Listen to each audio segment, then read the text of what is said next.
Hello എല്ലാവർക്കും എൻ്റെ പുതിയ വീഡിയോയിലേക്ക് സ്വാഗതം. നമ്മളിന്ന് തയ്യാറാക്കാൻ പോകുന്നത് മൊസറല്ല ചീസാണ്. വളരെ ഈസി ആയിട്ടും പെട്ടെന്ന് തയ്യാറാക്കാൻ പറ്റുള്ള റെസിപ്പി ആയിട്ടാണ് ഇന്നത്തെ വീഡിയോ. അപ്പോൾ അതിനായിട്ട് ഞാനിതാ മിൽമയുടെ പാലെടുത്തിട്ടുണ്ട്, ഒരു പാക്കറ്റ് പാലെടുത്തിട്ടുണ്ട്. ഇനി നമുക്ക് സൊറുക്ക വിനാഗിരിയാണ് വേണ്ടത്, അത് 2 സ്പൂൺ എടുത്തിട്ടുണ്ട്. അപ്പോൾ നമുക്കിനി വേഗം തന്നെ നമ്മൾ പാൽ കാച്ചാൻ വേണ്ടി പോവാം. അതാണ് ഫസ്റ്റ് സ്റ്റെപ്പ് എന്ന് പറയുന്നത്. വളരെ ഈസി ആയിട്ടും പെട്ടെന്ന് തയ്യാറാക്കാൻ പറ്റുന്ന റെസിപ്പിയാണ്.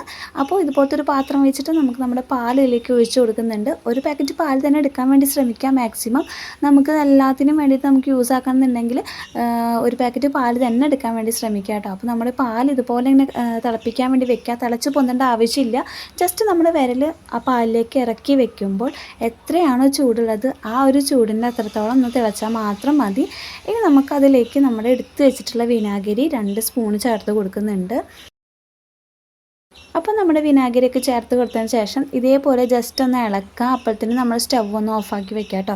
അപ്പോൾ നമ്മുടെ പാല് നല്ല രീതിയിൽ തന്നെ പിരിഞ്ഞ് വന്നിട്ടുണ്ട്. ഇതേപോലെ പിരിഞ്ഞെടുക്കുക. നിങ്ങൾക്ക് വിനാഗിരി ഇല്ലെങ്കിൽ ചെറുനാരങ്ങ വേണമെന്നുണ്ടെങ്കിൽ ചേർത്ത് കൊടുത്തോളൂ കേട്ടോ. പാല് പിരിഞ്ഞ് കിട്ടാൻ ചെറുനാരങ്ങ ചേർത്താലും മതി.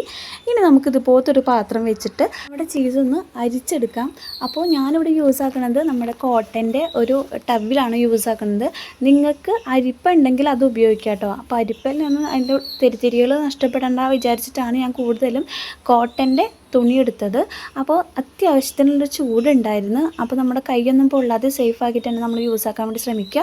അപ്പോൾ ഞാനിതാ ഇതേപോലെ ഇങ്ങനെ പിഴിഞ്ഞെടുക്കുന്നുണ്ട്. അപ്പോൾ നമ്മൾ ചൂട് ഒരു കൈ കൊണ്ട് പിടിക്കാൻ പറ്റുന്ന ആ ഒരു ചൂടിൻ്റെ അത്രത്തോളം നമ്മളിന്ന് ജസ്റ്റ് ഒന്ന് ഇങ്ങനെ പിഴിഞ്ഞെടുക്കുക. ഒട്ടും വെള്ളമില്ലാത്ത രീതിയിൽ നല്ല രീതിയിൽ തന്നെ പിഴിഞ്ഞെടുക്കാൻ വേണ്ടി ശ്രമിക്കുക. അപ്പോൾ ചൂടൊന്ന് വിട്ട് കഴിഞ്ഞാൽ നമുക്ക് നല്ല രീതിയിൽ തന്നെ ഒന്ന് പിഴിഞ്ഞെടുക്കണം കേട്ടോ. അപ്പോൾ ഒട്ടും വെള്ളം പാടില്ല. അപ്പോൾ ഇതേപോലെ നല്ല രീതിയിൽ തന്നെ നമുക്ക് പിഴിഞ്ഞെടുക്കാം. ഇന്നത്തെ സ്റ്റെപ്പ് എന്ന് പറയുന്നത് നമുക്ക് വളരെ ഈസിയാണ്. ഇനി 2-3 മിനിറ്റ് നമുക്കത് അതുപോലെ തന്നെ പിഴിഞ്ഞിട്ടൊന്ന് ടൈറ്റായിട്ടൊന്ന് വെക്കാം. അതിന് ശേഷം നമ്മൾ തുറന്ന് നോക്കി വെക്കുമ്പോൾ അതിൻ്റെ കനമുള്ളത് എന്തെങ്കിലും അതിൻ്റെ മേലെ വെച്ച് കഴിഞ്ഞാൽ കറക്റ്റായിട്ട് കിട്ടും കേട്ടോ. അപ്പോൾ അതാ ഇതേപോലെ നമ്മുടെ ചീസ് ഇവിടെ റെഡി ആയിട്ടുണ്ട്. ഇനി നമുക്കിതൊന്ന് വാഷ് ചെയ്തെടുക്കാം. അതായത് നമുക്കൊന്ന് കുഴച്ചെടുക്കാം ഇത്. അപ്പോൾ ഒരു ഇളം ചൂടുള്ള വെള്ളത്തിലാണ് നമ്മളിത് ചേർത്ത് കൊടുത്തിട്ട് നന്നായിട്ട് കുഴച്ചെടുക്കുന്നത്. അപ്പോൾ ബാക്കിയുള്ള എല്ലാം ആ ടവിൽ പറ്റി പിടിച്ചൊക്കെ ഞാൻ എടുക്കുന്നുണ്ട്. ഇനി ഇതൊരു ഇളം ചൂടുള്ള വെള്ളമാണ് കേട്ടോ. അപ്പോൾ ഈ ഇളം ചൂടുള്ള വെള്ളത്തിലേക്ക് നമുക്ക് ഈ ഒരു ചീസ് ഇട്ട് കൊടുത്ത് ചിലപ്പോൾ ചെറിയ രീതിയിലൊക്കെ നമുക്ക് പൊടിഞ്ഞ് വരും. അത് കാര്യമാക്കണ്ട. നമുക്ക് ഇതേപോലെ വെള്ളത്തിൽ ഇട്ട് കൊടുത്തിട്ട് ജസ്റ്റ് ഇതേപോലെ നല്ല രീതിയിൽ തന്നെ കുഴച്ചെടുക്കാം. ഇങ്ങനെ നമ്മൾ കുഴച്ചെടുക്കുമ്പോൾ നമ്മൾ ചീസ് ഇങ്ങനെ വലിഞ്ഞ് കിട്ടില്ലേ, അതേപോലെ കിട്ടാൻ വേണ്ടിയിട്ടാണ് നമ്മൾ ഇങ്ങനെ ചെയ്യുന്നത്. അപ്പോൾ ഇതേപോലെ ചെറിയ ചൂടുള്ള വെള്ളത്തിൽ ഇട്ട് കൊടുത്തിട്ട് 4-5 പ്രാവശ്യം നിങ്ങൾ ഇങ്ങനെ തന്നെ കുഴച്ചെടുക്കാൻ വേണ്ടി ശ്രമിക്കുക. നല്ല രീതിയിൽ കുഴച്ചെടുക്കാം.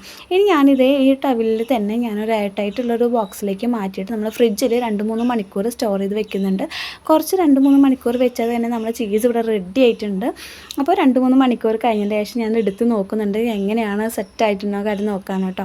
അപ്പോൾ ഞാൻ ഈ ഒരു ടവിൽ തന്നെ നിങ്ങൾക്ക് പ്ലാസ്റ്റിക് കവറിൽ നല്ല രീതിയിൽ ടൈറ്റ് ചെയ്തിട്ട് കെട്ടി വെക്കുകയും ചെയ്യാം. കോയിൽ പേപ്പർ ഉണ്ടെങ്കിൽ അതിലും ചെയ്യാം കേട്ടോ. അപ്പോൾ ഞാനിതാ ഇതേപോലെ തന്നെ നമ്മുടെ ചീസ് ഇവിടെ റെഡി ആയിട്ടുണ്ട്. അടിപൊളിയായിട്ട് തന്നെ കിട്ടിയിട്ടുണ്ട്. അപ്പോൾ നമുക്ക് ജസ്റ്റ് ഒന്ന് കട്ട് ചെയ്ത് നോക്കി നോക്കാം. അപ്പോൾ ഇത് അടിപൊളിയായിട്ട് സക്സസ് ആയിട്ടുണ്ട്. അപ്പോൾ നിങ്ങൾക്ക് എല്ലാവർക്കും ഈ വീഡിയോ ഇഷ്ടപ്പെട്ടെന്ന് വിചാരിക്കുന്നു.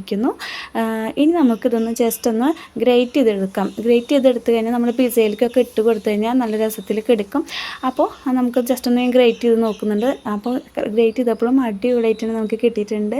അപ്പോൾ നിങ്ങൾക്ക് എല്ലാവർക്കും ഈ റെസിപ്പി ഇഷ്ടപ്പെട്ട് കഴിഞ്ഞാൽ ജസ്റ്റ് ലൈക്ക് ചെയ്യാനും ഷെയർ ചെയ്യാനും സബ്സ്ക്രൈബ് ചെയ്യാനും മറക്കരുത്. ഇതിലേക്ക് നല്ലൊരു വീഡിയോ ആയി വരുന്നവരെ ബൈ.